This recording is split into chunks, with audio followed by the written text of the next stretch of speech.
Hello hi ನಮಸ್ತೆ, welcome back to my channel. ಒಣಗಿದ ಮೀನಿನ ಸಾರು, ಕರ್ವಾಡ್ ಸಾರು ಅಂತಲೂ ಕರೀತಾರೆ. ಹೇಗೆ ಮಾಡೋದು ಅಂತ ಅಂದ್ಬಿಟ್ಟು ನಾನು ನಿಮ್ಮ ಜೊತೆ ಶೇರ್ ಮಾಡ್ಕೊತೀನಿ ಈ ವ್ಲಾಗಲ್ಲಿ. ಬನ್ನಿ, ಲೆಟ್ಸ್ ಗೆಟ್ ಸ್ಟಾರ್ಟೆಡ್.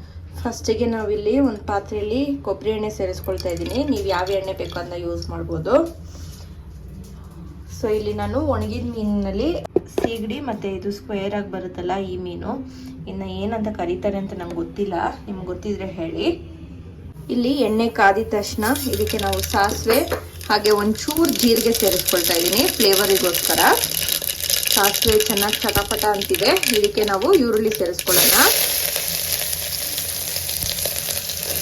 ಈರುಳ್ಳಿ ಎಲ್ಲ ಚೆನ್ನಾಗಿ ಫ್ರೈ ಆಗಲಿ. ಆನಿಯನ್ ಫ್ರೈ ಆಗಬೇಕಾದ್ರೆ ಇದಕ್ಕೆ ಕರಿಬೇವು ಕೂಡ ಸೇರಿಸ್ಕೊಂಡು ಇದನ್ನು ಚೆನ್ನಾಗಿ ಫ್ರೈ ಮಾಡ್ಕೊಳ್ತಾ ಇದ್ದೀನಿ. ಇಲ್ಲಿ ಆನಿಯನ್ ಚೆನ್ನಾಗಿ ಫ್ರೈ ಆಗಿದೆ. ಇದಕ್ಕೆ ನಾವು ಟೊಮ್ಯಾಟೊ ಸೇರಿಸ್ಕೊಳ್ಳೋಣ. ಟೊಮ್ಯಾಟೊ ಚೆನ್ನಾಗಿ ಫ್ರೈ ಆಗಲಿ ಅಂತ ಅಂದ್ಬಿಟ್ಟು ಇದಕ್ಕೆ ನಾನು ಉಪ್ಪು ಸೇರಿಸ್ಕೊಳ್ತಾ ಇದ್ದೀನಿ. ಉಪ್ಪು ನೋಡ್ಕೊಂಡು ಹಾಕ್ಕೊಳ್ಳಿ, ಯಾಕಂದರೆ ಒಣಗಿದ ಮೀನಲ್ಲಿ ಕೂಡ ಉಪ್ಪು ಇರುತ್ತೆ. ಇವಾಗ ಟೊಮ್ಯಾಟೊ ಚೆನ್ನಾಗಿ ಸಾಫ್ಟ್ ಆಗಲಿ, ಅಷ್ಟು ತನಕ ಇದು ಚೆನ್ನಾಗಿ ಫ್ರೈ ಆಗೋಕೆ ಬಿಡೋಣ.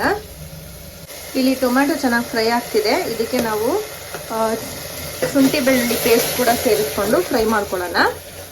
ಇದು ಹಸಿ ವಾಸನೆ ಹೋಗಲಿ. ಇದಕ್ಕೆ ನಾನು ತರಕಾರಿಯಲ್ಲಿ ಬದನೆಕಾಯಿ ಸೇರಿಸ್ಕೊಳ್ತಾ ಇದ್ದೀನಿ. ಬದನೆಕಾಯಿ ಸೇರಿಸ್ಕೊಂಡ್ರೆ ತುಂಬ ಚೆನ್ನಾಗಿರುತ್ತೆ. ಆ್ಯಂಡ್ ಆಲ್ಸೋ ಮಾವಿನಕಾಯಿ ಹುಳಿಗೋಸ್ಕರ. ಇಲ್ಲಿ ಟೊಮೆಟೊ ಚೆನ್ನಾಗಿ ಸಾಫ್ಟ್ ಆಗಿದೆ. ಇದಕ್ಕೆ ನಾವು ಕಟ್ ಮಾಡಿರೋಂಥ ಬದನೆಕಾಯಿ ಸೇರಿಸ್ಕೊಳ್ಳೋಣ. ಇದ್ರ ಜೊತೆನೇ ನಾವು ಕಟ್ ಮಾಡಿರೋಂಥ ಮಾವಿನಕಾಯಿ ಕೂಡ ಸೇರಿಸ್ಕೊಳ್ಳೋಣ. ಇದೆರಡು ಚೆನ್ನಾಗಿ ಕುಕ್ ಆಗಲಿ.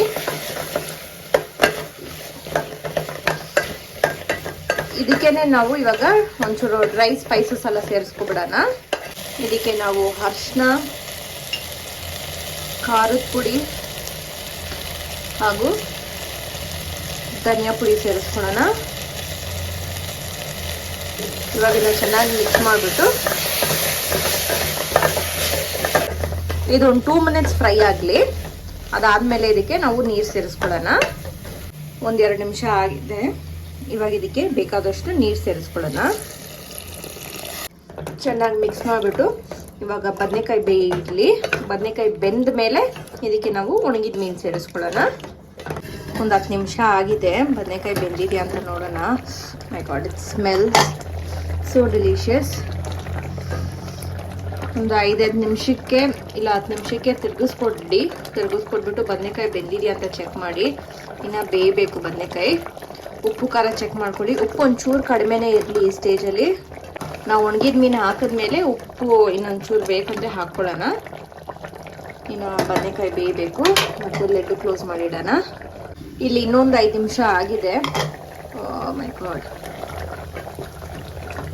ಚೆನ್ನಾಗಿ ಬೇಯ್ತಾ ಇದೆ. ಇನ್ನೊಂದು 5% ಬೇಯಬೇಕು ಬದನೆಕಾಯಿ. ನಾವು ಒಣಗಿದ ಮೀನು ಹಾಕ್ತೀವಲ್ಲ ಅದರಲ್ಲಿ ಬೆಂದ್ಕೊಳ್ಳುತ್ತೆ. ಇವಾಗ ನಾವು ಇದಕ್ಕೆ ಮೀನು ಸೇರಿಸ್ಕೊಳ್ಳೋಣ.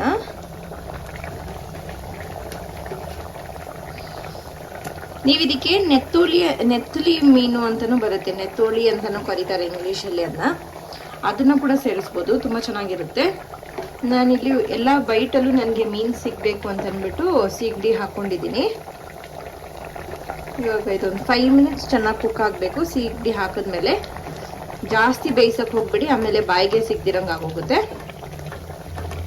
5 ಮಿನಿಟ್ಸ್, ಯಾಕಂದರೆ ನಾನು ಬಿಸಿನೀರಲ್ಲಿ ಇದನ್ನ ವಾಶ್ ಮಾಡಿರೋದು. ಸೊ 5 ಮಿನಿಟ್ಸ್ ಬೇಯಬೇಕು. ಉಪ್ಪು ನೋಡಿಕೊಂಡು ಉಪ್ಪು ಹಾಕ್ಕೊಳ್ಳಿ. ನಾನು ಸದ್ಯಕ್ಕೆ ಉಪ್ಪು ಹಾಕ್ತಾ ಇಲ್ಲ. ಲಾಸ್ಟಲ್ಲಿ ಇನ್ ಕೇಸ್ ಬೇಕಂದರೆ ನಾನು ಸೇರಿಸ್ಕೊಳ್ತೀನಿ. ಖಾರ ಕರೆಕ್ಟಾಗಿದೆ. ಸೊ ಇದೊಂದು 5 ಮಿನಿಟ್ಸ್ ಲಿಡ್ ಕ್ಲೋಸ್ ಮಾಡಿಬಿಟ್ಟು ಚೆನ್ನಾಗಿ ಕುಕ್ ಆಗೋಕ್ಕೆ ಬಿಡೋಣ.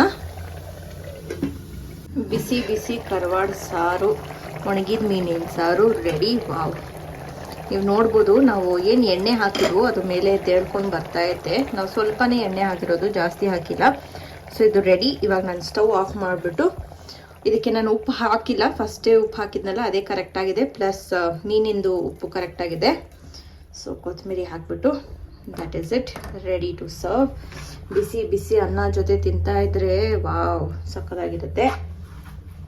This is it for my today's vlog, guys. ನಿಮಗೆ ಈ ವಿಡಿಯೋ ಇಷ್ಟ ಆಗಿರುತ್ತೆ ಅನ್ಕೊಂತೀನಿ. ಇಷ್ಟ ಆಗಿದ್ದಲ್ಲಿ ಮರಿದಿನ ನನ್ನ ಚಾನಲ್ನ ಇದೇ ರೀತಿ ಸಬ್ಸ್ಕ್ರೈಬ್ ಮಾಡ್ಕೊಂಡು ನೋಡ್ತಾ ಇರಿ ಅಂತ ಹೇಳ್ತಾ thank you so much for watching.